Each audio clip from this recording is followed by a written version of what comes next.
यजुर्वेद प्रथम अध्याय मंत्र 22 विषय है संतान प्राप्ति के लिए हम गृहस्थ जीवन को ग्रहण करते हैं। ओम जनयत्यैत्वा संयौषिदमग्नेरिदमग्नि सोमयोरिषेत्वा धर्मोऽसि विश्वायुरुरु प्रथा उरु प्रथस्वोरु ते यज्ञपतिः प्रथता मग्निष्टे त्वचं माहिंसि देवस्त्वा सविता श्रपयतु वर्षेष्ठे धीनाके। इस मंत्र में कहा त्वा जनयत्यै संयोमी, एक उत्तम संतान को जन्म देने के लिए मैं आपके साथ हाथ बढ़ाती हूँ, मेल करती हूँ, गृहस्थ को प्राप्त करती हूँ। तो एक बहुत सीधा सा प्रश्न है कि अगर हमसे ये प्रश्न किया जाए कि हम विवाह क्यों करते हैं, तो हमारे बहुत सारे सबके अलग अलग उत्तर होंगे। मगर यहाँ मंत्र कहता है कि हम संतान प्राप्ति के लिए गृहस्थ जीवन को धारण करते हैं, वो भी उत्तम श्रेष्ठ अच्छी संतान जिसके अंदर सेवा, संस्कार, शिष्टाचार, व्यवहार, आचार, विचार ये सभी गुण हों, ऐसी संतान को हम प्राप्त करने के लिए विवाह करते हैं। इस विषय में संस्कार विधि सत्यार्थ प्रकाश स्वामी दयानंद जी के ग्रंथों में अगर देखें तो बहुत सुंदर वर्णन किया है। जब गृहस्थ जीवन में हम आते हैं तो संतान प्राप्ति के लिए जिस प्रकार से कहा गया है कि भगवान कृष्ण ने तपस्या करके प्रद्युम्न जैसे श्रेष्ठ उत्तम पुत्र को प्राप्त किया था, इसी प्रकार से हर गृहस्थी का धर्म है कि वह परमात्मा से जिस समय वो संतान को चाहे उस समय प्रभु से ये प्रार्थना करे कि हे परमात्मा, अब मैं संतान को चाहता हूँ, पुत्र को चाहता हूँ, पुत्री आदि जो भी संतान है उसको चाहता हूँ। हे प्रभु, तुम्हारे इस आकाश मंडल में ब्रह्मांड में बहुत सारी श्रेष्ठ उत्तम आत्माएं भ्रमण कर रहे हैं। हे ईश्वर, एक अमृत पुत्र अच्छा श्रेष्ठ उत्तम जीवात्मा मेरे घर में दीजिए जो मेरे परिवार का उत्थान करे। ऐसी संतान जब हम प्रभु से मांगते हैं तो माता पिता के द्वारा कोई संसार में जन्म लेती है। तो विशेष उद्देश्य, मुख्य उद्देश्य यदि कोई है गृहस्थ जीवन का, तो वह है कि वो एक उत्तम श्रेष्ठ संतान को प्राप्त करे। दूसरी बात इसमें कही, अपत्यम इदम अग्ने, जो संतान हमें प्राप्त हुई है तो जब मांगा तो ईश्वर से मांगा, इसका अर्थ है कि वो संतान ईश्वर की है। इसलिए कभी भी हम ऐसा ना कहें कि ये मेरा है। इसलिए मंत्र में इदम मम आता है कि ये मेरा नहीं है। तो यहाँ परमात्मा के पदार्थ तो वास्तव में हमारे नहीं हैं, परंतु सच्चाई ये है कि संतान आदि संबंधी भी हमारे नहीं हैं। ये वर्तमान जितना समय जब तक है तब तक हमारे हैं, फिर उसके बाद ईश्वर के ही हैं। तो यहाँ पर कहा कि अपत्यम इदम अग्ने, कि ये जो संतान है प्रभु जो मुझे दी है ये आपकी ही है, आप अग्नि स्वरूप हैं, ये संतान आपकी है। इसलिए आपके गुण इस संतान में आए, इसके लिए मैं आपसे प्रार्थना करता हूँ, करती हूँ। दोनों माता पिता प्रार्थना करते हैं। फिर आगे कहा इदम अग्नि सोमयो हो, कि यह संतान अग्नि और सोम तत्व, ये दो तत्वों के मेल से संतान इस संसार में मानव के शरीर को लेकर के आती है। और वो दो तत्व कौन से हैं? एक सोम और एक अग्नि। सोम तत्व माता से प्राप्त होता है, अग्नि तत्व पिता से प्राप्त होता है।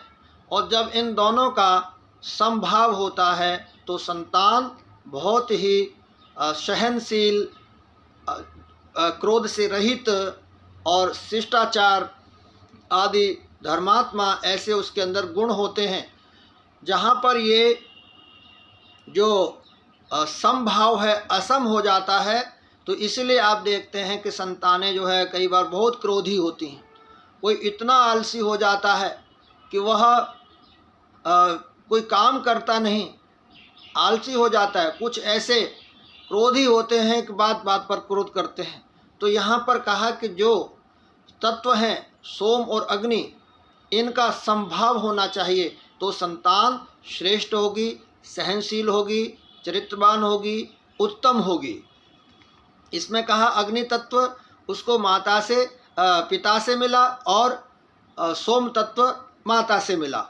तो इन दोनों तत्वों पर संतान का जो स्वभाव है वह बनता है। तो माता और पिता को पहले अपने अंदर, जैसे स्वामी दयानंद जी इस बात को कहते हैं कि माता पिता बनने से पहले माता पिता के जो गुण हैं, वो जो स्वभाव हैं, वो माता पिता को अपने अंदर पहले धारण कर लेने चाहिए, जिससे कि बाद में उनको अपने संतान से कोई शिकायत न हो। क्योंकि जो सद्गुण हमारे अंदर होंगे उस समय वैसे ही संतान के अंदर आएंगे।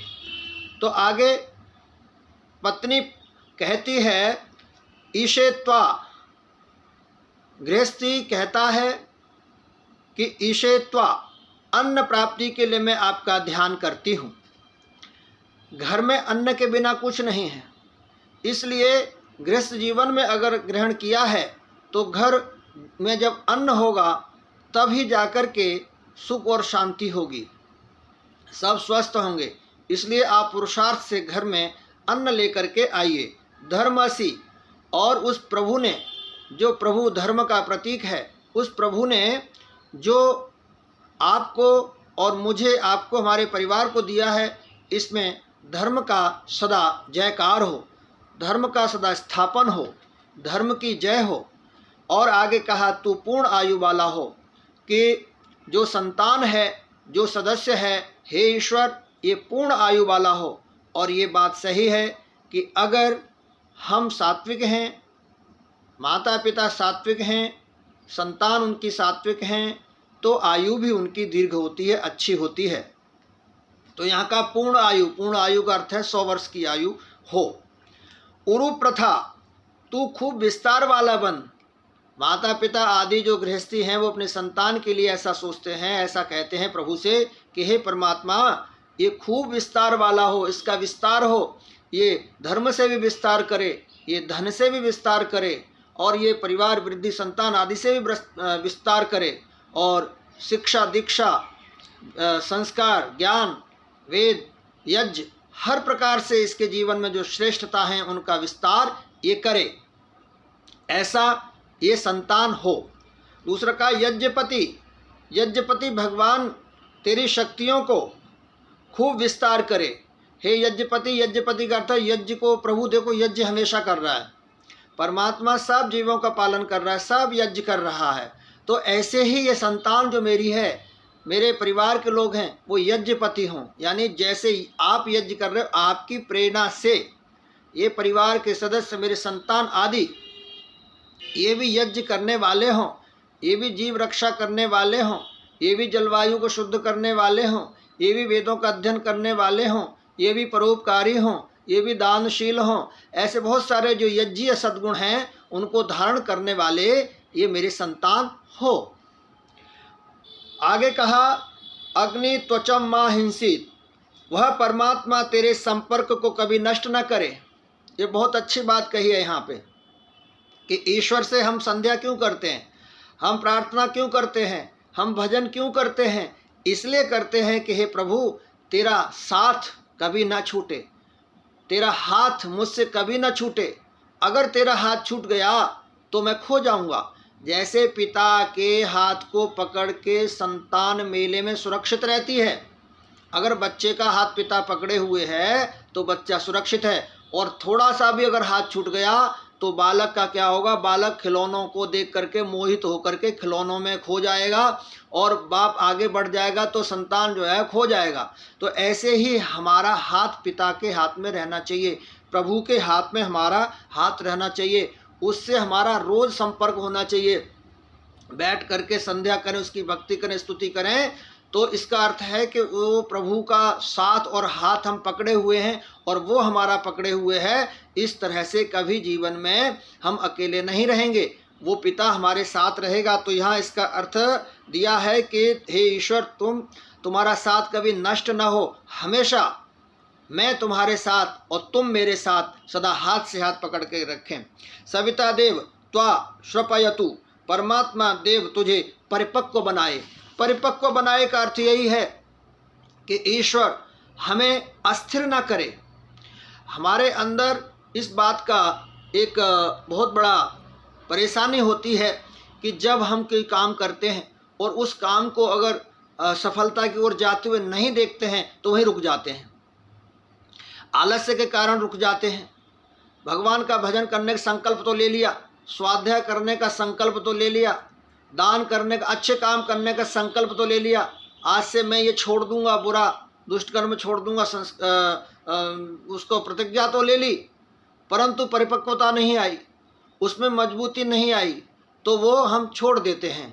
परंतु जब कहा कि वो परिपक्वता आनी चाहिए, वो मजबूती आनी चाहिए, अर्थात जो संकल्प ले लिया, जो विचार कर लिया कि मुझे ये अच्छा काम रोज करना है, मुझे व्रत ले लिया कि मुझे इसमें आज से स्वाध्याय करना है, मुझे आज से किसी से गलत नहीं बोलना है, अगर ऐसा आपने विचार कर लिया और उसको नहीं छोड़ा तो वो परिपक्वता है। तो यहाँ हम ईश्वर से क्या प्रार्थना करते हैं कि हे परमात्मा, अगर तेरा साथ होगा तो जीवन में निश्चित रूप से मैं दृढ़ हो जाऊंगा, परिपक्व हो जाऊंगा, मजबूत हो जाऊंगा।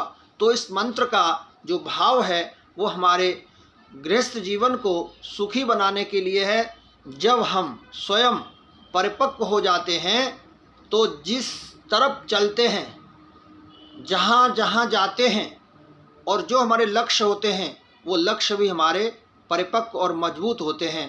तो इस मंत्र के अंदर जो बात कही है वो विशेष रूप से हमारी संतान श्रेष्ठ हो, उत्तम हो और संतान प्राप्ति के लिए ही हम गृहस्थ जीवन को धारण करते हैं।